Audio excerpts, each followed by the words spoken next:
করিয়ে দেবে। আমরা শুরু করব প্রথমে দুটি নৃত্য পরিবেশনা দিয়ে। প্রথমটিতে রয়েছে ইহিতা, আইরিশ এবং আদ্যাশা। দ্বিতীয় নৃত্যটি পরিবেশন করবে ইয়লি, ঋতু এবং বংশিকা।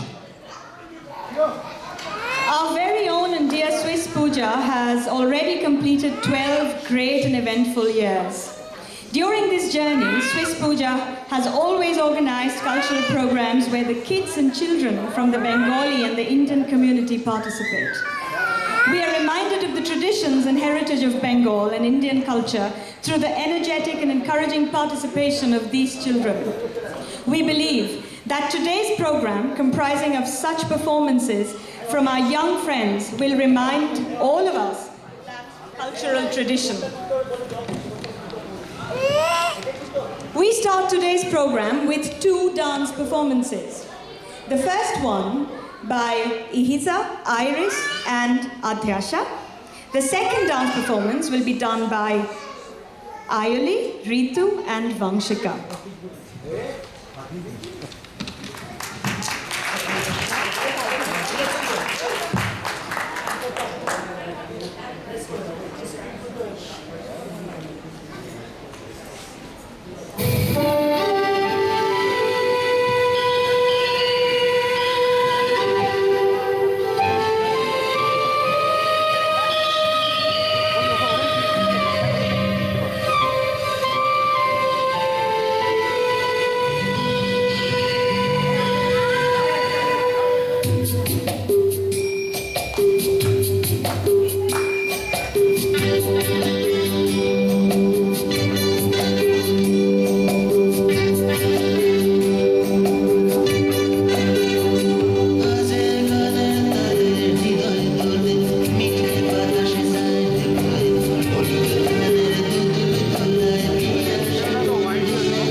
Today